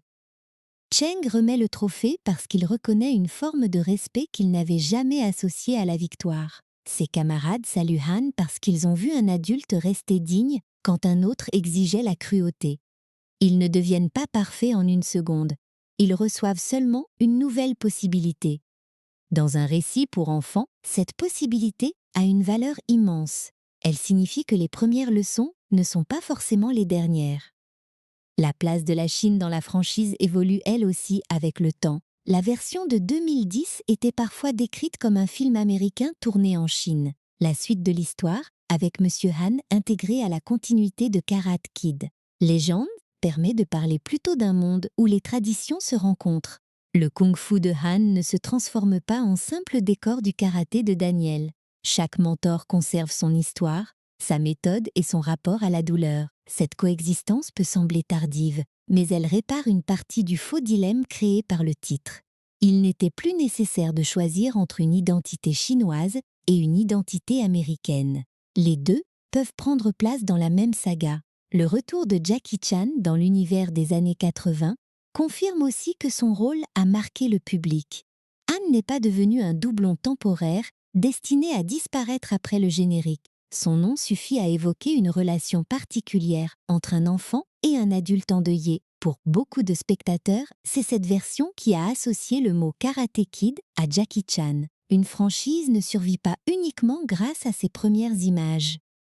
Elle survit quand une nouvelle génération adopte ses propres images au point de les considérer comme des souvenirs fondateurs. On peut regarder le film avec un œil critique sur ses simplifications sans lui retirer cette valeur. La romance de Dre et Mei Ying aurait pu donner davantage de place à ses choix. Les conséquences du harcèlement sont résolues trop proprement. La vision de Pékin reste filtrée par le regard d'un visiteur américain. La durée étire parfois une progression prévisible. Ces réserves sont réelles, et les formuler ne revient pas à mépriser le plaisir du film. Elles rendent au contraire l'appréciation plus précise. Karate Kid n'est pas un chef-d'œuvre sans défaut. C'est un blockbuster familial qui atteint souvent une émotion authentique au milieu de conventions très visibles. Cette émotion vient de la manière dont les scènes se répondent. Dre arrive en Chine en regardant sa mère comme la responsable de son malheur. Il part du tournoi en marchant avec Han, sans avoir réglé toutes ses frustrations, mais avec une capacité nouvelle à les nommer. Han apparaît d'abord comme un homme qui ne veut rien transmettre. Il termine en accompagnant un enfant devant une foule et en acceptant les salutations de ceux qui ont choisi un autre chemin. Cheng commence entouré de camarades qui l'imitent. Il finit seul face à sa décision de tendre le trophée. Chaque trajectoire reste simple, mais aucune n'est isolée. Le changement d'un personnage modifie la place de tous les autres. Le rythme de la fin mérite également d'être défendu. Après le coup final, le film ne coupe pas immédiatement au générique. Il laisse le temps au public de voir les regards, les saluts et la sortie de Dre et Han. Ce ralentissement peut sembler sentimental, mais il donne une forme à la victoire. La performance sportive est instantanée. La reconnaissance demande quelques secondes supplémentaires. Dre ne quitte pas la salle avec un cri de triomphe. Il avance avec un sourire et une fatigue visible. Han ne retrouve pas sa famille, mais il ne rentre pas seul. Le mouvement le plus important de la scène finale est cette marche à deux. Si vous revoyez Karate Kid aujourd'hui, regardez les moments où personne ne frappe. Regardez Dre écouter Mei Ying jouer du violon, Han remettre un objet à sa place, Sherry comprendre un mensonge ou Cheng hésiter avant d'obéir. Le film annonce ses combats, mais il révèle ses valeurs dans les pauses. Les mouvements spectaculaires fonctionnent parce qu'ils prolongent ses décisions silencieuses. Sans elles, le coup final ne serait qu'une acrobatie. Avec elle, il devient la preuve qu'un corps peut exprimer une histoire entière. Regardez également la façon dont la caméra place Dre dans les cadres. Au début, il est souvent coincé entre des adultes, des fenêtres, des meubles et des groupes d'élèves. Les espaces semblent l'absorber. Pendant l'entraînement, il occupe progressivement davantage le centre, non parce que la ville lui appartiendrait, mais parce qu'il sait enfin où poser son poids. Dans la salle du tournoi, son corps reste petit au milieu de l'arène, mais il n'est plus perdu. Cette évolution visuelle est subtile et parfois appuyée. Elle donne pourtant une matérialité au sentiment d'appartenance que les dialogues ne pourraient pas expliquer seuls. Les paysages fonctionnent de la même manière. Pékin n'est pas seulement plus joli à la fin. Dressez maintenant ce qu'il regarde. La Grande Muraille n'est plus une image impossible aperçue dans un guide. Elle devient le lieu où son souffle, ses jambes et sa curiosité ont changé. L'atelier de Han n'est plus un endroit inquiétant. Il contient un souvenir partagé et un travail qui a produit une victoire. La ville n'a pas adopté Dre comme par magie. Il a appris à la parcourir sans croire que chaque rue annonçait une menace. Cette distinction entre changer le monde et changer son regard traverse tout le récit. Han ne fait pas disparaître Cheng. Il ne convainc pas Maître Li de devenir doux. Il donne à Dre les moyens de ne plus être seul face à eux. Mais Ying ne supprime pas les exigences de sa famille. Elle aide Dre à les comprendre. Sherry ne remonte pas le temps jusqu'à Détroit. Elle accompagne son fils dans l'effort de construire autre chose. Les histoires de transformation les plus honnêtes ne promettent pas que les circonstances obéiront. Elles montrent une personne qui retrouve une marge d'action à l'intérieur de circonstances imparfaites. Pour un film sorti avec une marque aussi chargée, cette modestie est une surprise. Karate Kid aurait pu se présenter comme le nouveau classique qui devait remplacer l'ancien. Il n'en a pas besoin. Sa meilleure défense se trouve dans ses détails. Un enfant qui parle trop lorsqu'il est nerveux, un adulte qui cache une voiture dans son appartement, un professeur qui utilise une veste ordinaire et une jeune musicienne qui cherche son propre rythme. Ces éléments appartiennent à Dre, Han et Mei Ying. Ils empêchent le remake de n'être qu'une nouvelle peinture sur un mur déjà célèbre. Le temps a donc été plus indulgent avec le film que certains avis initiaux. Les critiques les plus sévères avaient raison de pointer la prévisibilité et les simplifications. Les spectateurs qui l'ont aimé avaient raison de défendre sa chaleur et ses performances. 15 ans après sa sortie, les deux lectures peuvent cohabiter. On peut préférer la précision émotionnelle de l'original et reconnaître que la version de 2010 possède la scène de la voiture, la présence de Jackie Chan et une expérience du déracinement qui lui appartiennent entièrement. Une œuvre populaire n'a pas besoin de gagner toutes les comparaisons pour gagner une place dans la mémoire. Au fond, le film raconte moins l'apprentissage d'une technique que celui d'une relation. Dre demande à Han de lui apprendre à vaincre Cheng. Han lui apprend à ralentir, à regarder et à recommencer. Puis Dre rappelle à Han que transmettre reste possible après la perte. Leur échange est circulaire. Le professeur donne des gestes. L'élève rend une raison de les accomplir. C'est pourquoi la dernière image n'est pas le trophée isolé, mais deux personnes qui avancent ensemble. La victoire devient durable seulement lorsqu'elle ouvre un futur au lieu de refermer le récit sur une revanche. Et peut-être est-ce là la vraie réponse à la contradiction du titre. Le jeune héros n'apprend pas le karaté, mais il apprend ce que le nom représente depuis des décennies. Une discipline qui rend la peur habitable, un mentor qui voit au-delà de l'apparence et une lutte où l'adversaire extérieur révèle un conflit intérieur. Karate Kid ne demande pas de croire que quelques gestes suffisent à résoudre la vie. Il demande d'accepter qu'un geste répété puisse être le début d'une résolution. Une veste ramassée, une excuse présentée, une porte ouverte, une voiture laissée derrière soi, une jambe douloureuse qui se relève encore. Voilà pourquoi, malgré ses défauts, cette version continue de toucher. Elle parle à ceux qui sont arrivés quelque part en se sentant trop visibles, trop différents ou trop maladroits. Elle parle aux adultes qui portent une culpabilité dont personne ne voit le poids. Elle parle aux parents qui espèrent protéger sans étouffer et aux enseignants qui savent que la première leçon n'est pas toujours celle que l'élève croit recevoir. Elle parle enfin aux spectateurs qui reconnaît la peur de ne pas être à la hauteur, puis se souvient qu'aucune maîtrise ne naît d'un seul grand moment. Tout commence par une petite action que l'on répète jusqu'à ce qu'elle devienne une partie de soi. Alors, quand Dre et Han quittent le tournoi, ne retenez pas seulement le point final ou le sourire de Cheng. Retenez le chemin parcouru entre le garage de l'immeuble et cette salle pleine de monde. Retenez la différence entre frapper pour être respecté et se tenir debout, parce que l'on se respecte déjà un peu plus. Retenez la manière dont un film peut changer de pays, d'acteur et d'art martial, tout en gardant une vérité émotionnelle. Le Karate Kid de 2010 n'est pas le même film que celui de 1984. Il n'a pas besoin de l'être. Il est le récit d'une autre arrivée, d'un autre mentor et d'un autre garçon qui découvre que l'on peut perdre sa place sans perdre la possibilité d'en construire une nouvelle.